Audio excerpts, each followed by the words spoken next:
ওযু সহকারে থাকার চেষ্টা করবে, কারণ কখন মওত হয় বলা তো যায় না। নবীজি বলেন ওযু সহকারে পাক পবিত্র যখন উম্মত তুমি থাকবা, মওতটা তোমার ঈমানের সাথে হবে। সুবহানাল্লাহ। এ বলেন আমরা ঈমানি মওত চাই কি চাই না? কারা কারা ঈমানের সাথে মওত চাই? ডান হাতটা তুলে দেখেন। আল্লাহ আমাদের সকলকে ঈমানের মওত আল্লাহ তুমি দান করিও, বলি আমিন। দুদিন আগে পরে মরতে তো আমাদের হবে, মরেই যেহেতু যাব, মৃত্যুর স্বাদটা গ্রহণ করবোই যেহেতু, পবিত্র অবস্থায় ওযু সহকারে আমরা আল্লাহর সাথে মিলিত হতে চাই। চাই কি চাই না? আল্লাহ কবুল করে, বলি আমিন। তো প্রিয় হাজিরিন, তো ঈমানদার ব্যক্তির জন্য এমন আরামদায়ক মৃত্যু হবে। তার ব্যক্তিটা ঈমানদার হতে হবে। বেঈমান বেআমলে যদি হয়, তার মৃত্যুটা কত কষ্টদায়ক বলতে গিয়ে আমার রাসূল নিজেও কেঁদে দিলেন। নবীজি বলেন একটা জীবন্ত উটকে তার শরীর থেকে চামড়াটা টেনে টেনে ছিঁড়ে ফেললে যেমন কষ্ট হবে, এর চেয়েও হাজার হাজার গুণ বেশি কষ্ট, এর চেয়ে হাজার হাজার গুণ বেশি কষ্ট এই দেহ থেকে যখন পাখিটা ছিনিয়ে যখন আজরাইল বের করে দেবে।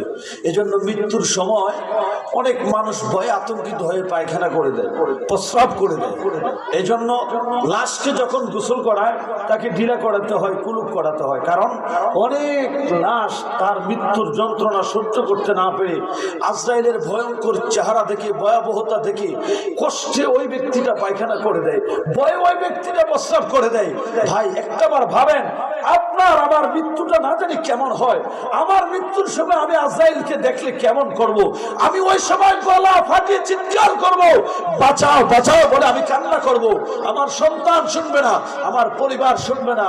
সন্তান পরিবার চতুর্পাশে দাঁড়িয়ে বসে থেকে হয়তো দেখবে আব্বার মনে হয় খুব কষ্ট হচ্ছে। আব্বা চোখগুলো বড় বড় করে চতুর্দিকে ঘুরে ফিরে তাকায়, আব্বার হাতগুলো পাগুলা নাড়ানোর চেষ্টা করতেছে, কিন্তু পারবে না। নবী বলে আজরাইল ঘরের দরজায় আসা মাত্র আজরাইলের বিকট চেহারা, ভয়ঙ্কর চেহারা দেখা মাত্র মানুষের শরীরের ৩৬০টা রোগ একই টাইমে একসাথে সবগুলো ছিঁড়ে যাবে, রক্ত চলাচল বন্ধ হয়ে যাবে, আপনার হাত নড়বে না, পাও নড়বে না, সকল শক্তি, সকল ক্ষমতা, সকল পাওয়ার, আপনি একদম সম্পূর্ণ পাওয়ার লেস হয়ে যাবেন। ও বাবা, একটা বার ভাবেন সেই মুহূর্তটা আপনার কেমন হবে, সেই মুহূর্তটা আপনার কেমন হবে। আর মৃত্যুর বিছানায় শুয়ে যদি আপনি মালিকের দিদার পেয়ে যান, মাওলার দর্শন পেয়ে যান, ওটা কেমন হবে। আল্লাহ যেন ওই মৃত্যুর বিছানায় আর কিছু দেখবে না, দেখা আর কিছু আমরা চাই না। আমাদের জান, আমাদের আকা প্রিয় নবী সরকার দু আলম সাল্লাল্লাহু আলাইহি সাল্লামের নূরানি চেহারায় মুস্তাফার দর্শন যেন আমাদের নসিব করে। আর একটু জোরে বলেন আমিন। রে আমরা হারি মওতের নিদান কালে, বলেন আমরা হারি মওতের নিদান। আরে থাকিয়ে নবী গো আমরা রশিয়র ওগো দেখিব আপনাকে আপন নজরে, দেখিব আপনাকে আপন নজরে। ইয়া রাসূলুল্লাহ ইয়া হাবিবাল্লাহ, বলেন ইয়া রাসূলুল্লাহ ইয়া হাবিবাল্লাহ। আমরা মওতের নিদান কালে থাকিয়ে নবী গো আমরা রশিয়র ওগো দেখিব আপনাকে আপন নজরে। ইয়া রাসূলুল্লাহ। তো বাবার আমার কষ্ট হইতেছে আপনাদের? বলেন এখন এখানে আমরা যারা আছি, হয়তো জেনে অথবা না জেনে ভুল আমাদের জীবনে আছে না? গুনাহ আমাদের আছে না নাই? অপরাধ আমাদের আছে না নাই? আর অপরাধ হবে, অপরাধ করব, অপরাধ থাকবে, এটাই স্বাভাবিক। অপরাধ করাটা, গুনাহ করাটা বান্দা হিসেবে এটা আমাদের কাজ। গুনাহ করা দরকার আছে। তো বলে কেন? বলো যে এটা কোন কথা কইলেন? গুনাহ করা দরকার আছে, আর দরকার অবশ্যই আছে, গুনাহ করাও ফরজ। বলো এতক্ষণ যা করেছেন ভালো লাগছে, আমি এখন কি রে তরিকতপন্থী যারা আছেন তারা বলছেন গুনাহ করা হ্যাঁ এটাও কর্তব্যের মধ্যে আছে। বলে কেন? মাফ না করলে মাফ করবা কি, তত্ত্ব তুমি বসিয়ে মাফ না করলে রহমানি নাম যাইব তোমার মুসিয়া। ঠিক না? আমরা মাফ না করলে আর আল্লাহ রহমান হবে কার লাগে? ঠিক কিনা বলেন? তো তার মানে এই না পাপ কাহাকে বলে, গুনাহ কোনটা? স্ট্যান্ড অ্যাক্সিডেন্ট, যেটা অজান্তে দুর্ঘটনাবশত হয়ে যায়। ইচ্ছা করে বলে হুজুরে তো কইছে পাপ করা, এটা দরকার আছে, বালা করে করি, এটা হইলো আবার আল্লাহর সাথে গাদ্দারি। মানুষ মাত্রই ভুল থাকতেই পারে। তো সকল ভুলকারীদের ভুলগুলা, অপরাধগুলা ক্ষমা করার জন্য তো মহান ক্ষমাকারী একজন আছেন। বলেন তো তিনি কে? আর একটু আদরের ভাষায় মহব্বতে বলে না তিনি কে? শুনেন, আমরা আল্লাহর অতি আদরের বান্দা, যার কোনো সীমা নাই। আমরার মতো এত আদর কারণে আল্লাহ করে না। সুবহানাল্লাহ, এত ভালোবাসা, এত আদর। দেখবেন পরিবারের মধ্যে ছোট সন্তান যেটা, এটা খুব আদরের হয়। কেউ ঠিক নেই, ছোট্টটা দেখবেন অন্যান্য বড়গুলো আছে বেশি আদর পায়। তো আমরা ওই ছোট সন্তান যেমন মা বাবার কাছে আদর পায়, একবার আদরটা বেশি, অনুরূপ ভাবে আমরাও আখিরি জামানার শেষ নবীর উম্মত হওয়ার কারণে, যাকে আল্লাহ হাবিবুল্লাহ বলেছে, হাবিবুল্লাহ মানে যেই বন্ধুর জন্য আল্লাহ দেওয়ানা, আমি যেই নবীর জন্য দেওয়ানা, ওই নবীর উম্মত, এটার জন্য আমার আল্লাহ 16 আনা দয়া। সুবহানাল্লাহ। তো কেমন দয়া একটু করে বলি। আল্লাহর পক্ষ থেকে নামাজ কয় ওয়াক্ত? বলেন 5 ওয়াক্ত। আল্লাহ 2 কেন্দ্রে 2টা ফেরেশতা রাখছে, যে একজনের সওয়াব লিখবে, একজনের গুনাহ লিখবে। তো ডান কান্দের ফেরেশতার কাজ হলো নামাজ পড়ছে, লেখো। বাম কান্দের ফেরেশতার কাজ হলো নামাজ পড়ে নাই, গুনাহ করছে, মিথ্যা বলছে, হারাম খাইছে, পরের হক মারছে, লেখো। মানে একজনের কাজ ভালো আমলগুলো লেখা, আর একজনের কাজ খারাপগুলো লেখা। কিরামান কাতিবিন ইয়ালামুনা মা তাফআলুন। আল্লাহু আকবার বলেন। তো এখন এই বাম কান্দের ফেরেশতা যখন দেখলো বান্দাটা ফজরের নামাজ পড়ে নাই, ঘুমাই গেছে, খাতা কলম রেডি, যখন লিখতে লাগে আল্লাহকে রাখ, আল্লাহ ফজর পড়ে নাই তো, আল্লাহকে রাখ, দেখোস না হয়তো জোহরের ওয়াক্ত, হয়তো জোহরের সাথে আদায় করবো, শরীরটা মনে তার ভালো লাগতেছে না, একটু ঘুমাইতেছে, একটু স্যাক্রিফাইস। সুবহানাল্লাহ বলেন। কেমন আল্লাহ রে, কেমন দয়া রে আল্লাহ, আল্লাহু আকবার বলেন। এবার জোহরের ওয়াক্ত হইল, বান্দা জোহরের ওয়াক্ত নামাজে আসলো না, লিখতে যখন লাগে আল্লাহ কয় ফেরেশতা একটু অপেক্ষা কর, আমার বান্দা হয়তো আসরের ওয়াক্তে আদায় করে নেব। আসর গেল, আল্লাহ কত স্যাক্রিফাইস, কত দয়া করছে, অথচ আমরা বেখেয়ালি। আল্লাহ আমাদেরকে হেদায়েত দান করে, আমিন বলি। আসরের ওয়াক্ত হয়ে গেল, বান্দা নামাজে আসে না, দুনিয়ার খেল তামাশায় ব্যস্ত। যখন লিখতে যায়, বিশ্বাস করেন নবীজি বলে, আল্লাহ ডেকে বলে ফেরেশতা এমন কেন করিস, একটু অপেক্ষা কর, মাগরিবটা তো আছে, আমার বান্দা হয়তো মাগরিব পড়তে আসলে বাকিগুলো কাজ আদায় করবে। আল্লাহু আকবার বলেন। মাগরিবের ওয়াক্ত হয়ে যায়, মাগরিবের আযান চলতেছে, মসজিদে নামাজ চলতেছে, ওইদিকে পাশে চায়ের দোকানে চায়ের আড্ডায় মধ্য মুসল্লি মসজিদে নাই, আছে না নাই? বাজান আমার ওই এশারার ওয়াক্ত হয়ে যায়, এরপরও নামাজে যায় না। যখন লিখে আল্লাহ আর কি করবি, বান্দারা তো ফজর তো চাইলাম, জোহর তো চাইলাম, আসরও সময় দিলাম, মাগরিবের সময় দিলাম, এশারের সময় দিলাম, বান্দা আসলে কি আর করবি, আবার লেখ। এবার দেখেন সওয়াবের ক্ষেত্রে আল্লাহর দয়া আছে, 16 আনা আমরা প্রতি, এত দয়ার, এমন দয়ার আল্লাহ, হায় হায় হায়, এমন আদরের বান্দা হয়ে আমরা কেমনে আল্লাহর নাফরমানি করি। ডান কান্দের ফেরেশতা কি করে দেখেন, আপনি রাত্রিবেলা খাওয়া দাওয়া খাইয়া শুইতে গেলেন, শুইতে যাইতে সময় শুয়ে নিয়ত করতেছেন, আল্লাহ শরীরটা আজকে বেশি ভালো লাগতেছে না, শুইতেছি, আল্লাহ গো ফজরের নামাজটা যেন আমি টাইম মতো উঠতে পড়তাম পারি। সুবহানাল্লাহ, নিয়ত করে শুইবেন। বুখারীর হাদিসে আছে, ইন্নামাল আমালু বিন্নিয়াত, নিয়তের উপর আপনার কর্মটা কি নির্ভরশীল। আপনি নিয়ত করেন, দয়া করবে কি? আল্লাহ কয় বান্দা তুমি আমার দিকে আমারে ডাইকে আসো এক কদম, আমি তোমারে আমার কুদরতের বুকে জড়ায় নেওয়ার লেগে আগায় আসবো 10 কদম। আল্লাহ বলেন। তাহলে এবার আল্লাহ এত দয়া করলেন, এত মায়া করলেন, এরপর আমরা খেয়াল নাই। তকদির লাগে, ঠিক কিনা বলেন? আর আমাদের ইচ্ছা লাগবে অন্ততপক্ষে আজকের এই মাহফিল থেকে এই ইচ্ছাটুকু আল্লাহ যেন দান করে, আমাদের কলবে যেন আল্লাহ হেদায়েতের নূর, আল্লাহর ওলি মুর্শিদ কেবলার উসিলা আল্লাহ যেন দান করে। আমিন বলেন। তো দেখেন ডান কান্দের ফেরেশতা যখন দেখলো লোকটা এশারার নামাজ পড়ার নিয়ত, এশারার নামাজে পড়ে খাওয়া দাওয়া খেয়ে ফজরের নামাজটা যেন পড়তে পারে এই নিয়ত করে শুইছে, এখনো ফজরের নামাজের ওয়াক্ত হয় নাই। আল্লাহ কই ফেরেশতা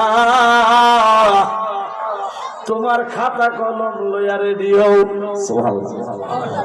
আল্লাহ আমার ডিউটির টাইম এখনো বাকি আছে, এখন তোমার বান্দা ঘুমাইতে যায়, ফজরের ওয়াক্ত হইলে ফজরের নামাজ পড়বো, তারপরে না লিখতাম, এখন আমি একটু রেস্ট করি।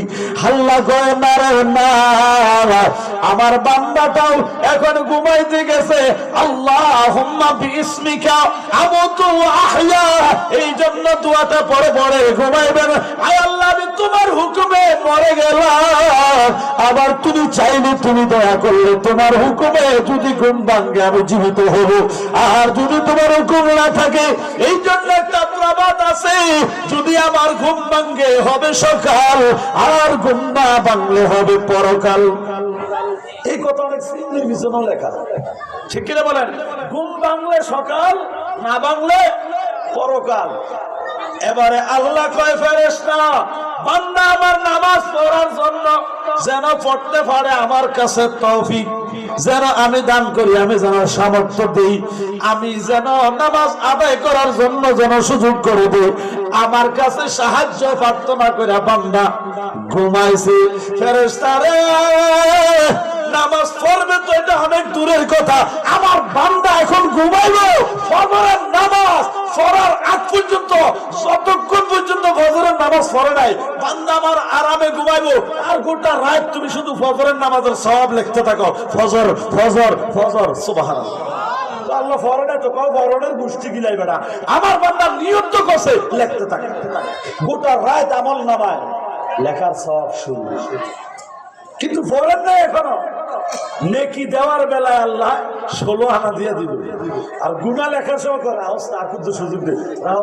কত আদর করে, কত মায়া করে আল্লাহ, আল্লাহ আদরের বান্দারে জাহান্নাম থেকে বাঁচাতে চায়, কিন্তু আপনি আমি বেখেয়ালি ঘুমিয়ে থাকি। এজন্য বলবো আল্লাহর পথে আসেন, আল্লাহর পথে আসেন। আপনি হয়তো মনে করতে পারেন হুজুর আমার জীবনে আমি কোনো নামাজ পড়ি নাই, কিছু করি নাই, আমি অত্যন্ত পাপী গুনাহগার, আমার তো শেষ, আর কোনো সুযোগ নাই। আল্লাহ কোরআনে কারীমে বলেছে ভাই লা তাকনাতু মির রাহমাতিল্লাহ, বান্দা তুমি অপরাধ করেছো, তুমি গুনাহ করেছো, তুমি আসামি, তুমি অপরাধী, ও বান্দা আমার দয়া কিন্তু আনলিমিটেড, আমার দয়ার কোনো লিমিটেশন নাই।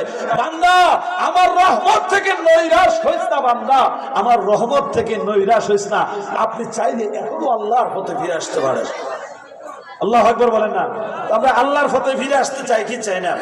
আল্লাহর এমন একজন ব্যক্তি, আল্লাহ ওয়ালা, যেহেতু আল্লাহর ওলির মাহফিলে আসছেন, আল্লাহর একজন ব্যক্তি হযরত ফুযাইল ইবনে আয়াস রাহমাতুল্লাহি আলাইহি, আল্লাহর একজন বান্দা, সে একজন ডাকাত ছিল।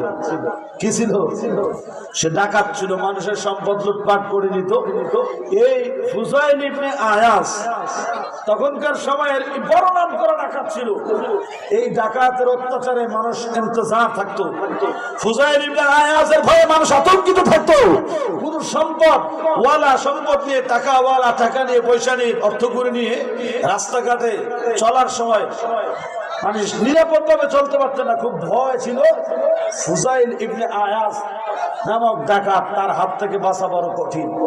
এমন একজন ডাকাত আল্লাহর কোরআনুল কারীমের একটা আয়াতের মাধ্যমে তার জীবনটা পরিবর্তন হয়ে গেল। আল্লাহর কোরআনুল কারীমের মধ্যে একটি আয়াতের ব্যাখ্যায় কথাটা এমনটাই ছিল, হে বান্দা, হে বান্দা তুমি কি আল্লাহকে স্মরণ করো না? তোমার দিনটা কি এমন দিন যেই দিন আল্লাহর স্মরণে একবার কি কাঁদে না? তোমার দিনটাতে কি একবারও আল্লাহর সে আযাবের ভয়াবহতার কথা স্মরণ হয় না? তোমার দিলে কি আল্লাহর ভয় স্মরণ হয় না? তোমাকে যিনি সৃষ্টি করেছেন ওই সৃষ্টিকর্তার স্মরণ তোমার দিলে কি একবারও হয় না কেমন নির্মুখ বান্দা তুমি, কেমন বেখেয়ালি তুমি, খেয়াল কি তোমার আসবে না? আর কবে তুমি সজাগ হবে? এই জাতীয় একটা ইমোশনাল কথা আল্লাহর কোরআনুল কারীমের একটা আয়াতে কারিমার মধ্যে পাওয়া গিয়েছে। তো এই ফুজাইল ইবনে আয়াস বড় ডাকাত ছিলেন। সে একটা নারীকে পছন্দ করত, একটা মেয়েকে পছন্দ করত। রাতের বেলা দেয়াল টপকিয়ে ওই ঘরের মধ্যে প্রবেশ করবে, বা খারাপ নিয়ত ছিল বা যেটাই ছিল, সে দেখা করার জন্য সাক্ষাতের জন্য যাবে। দেওয়াল টপকাইয়া ফুজাইল ইবনে আয়াস ওই নারীর সঙ্গে দেখা করতে যাবে বা জেনায় লিপ্ত হবে। ঠিক এমন সময় কোত্থেকে যেন আল্লাহর কোরআনের সেই আয়াত ভেসে আসলো।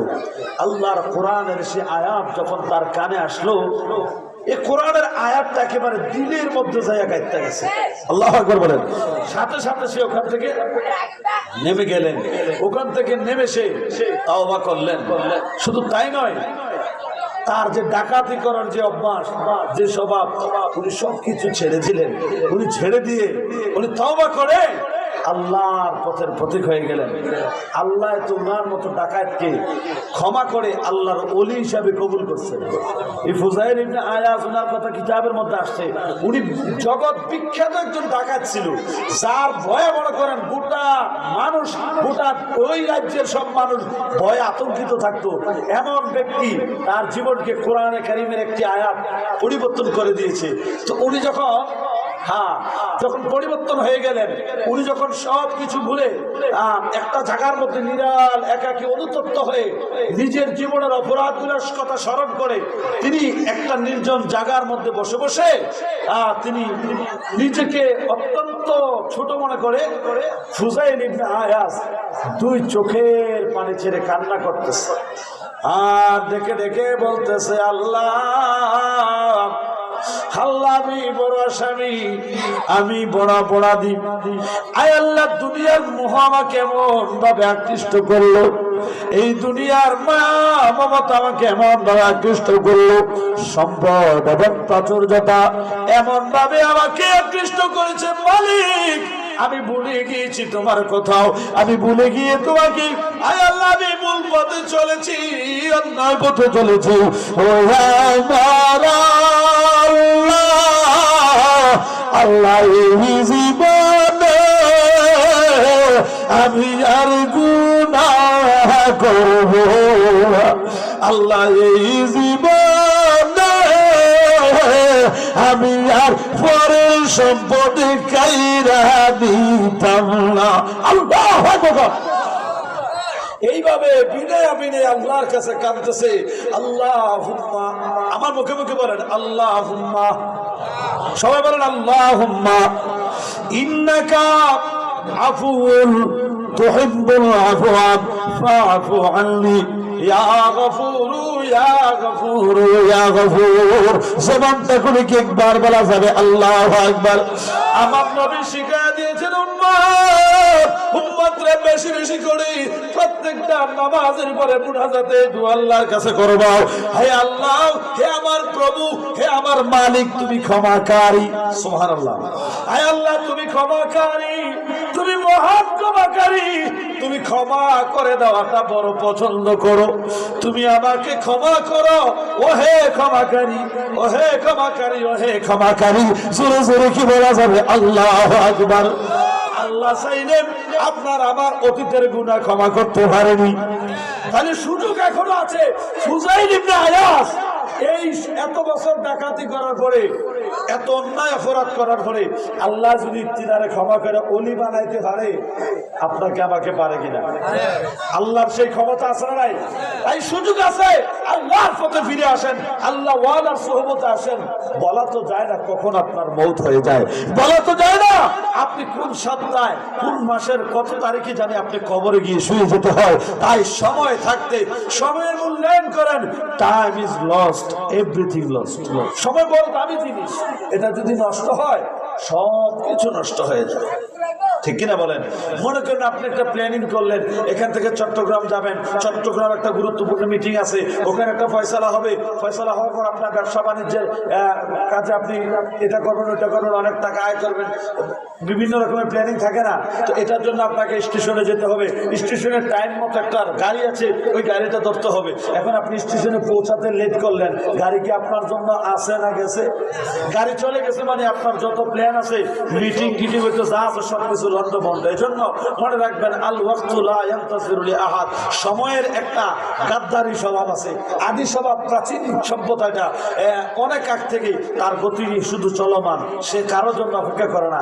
আপনি নেতা হয়েছেন, কবে নেতা তুমি গাদ দিয়া খেতা ঘুমাইয়া দাও, কথা কন। তো এই জন্য সময়কে মূল্যায়ন করেন, আর কত সময়ের প্রতি খেয়াল রাখে। নারায়ে তাকবীর।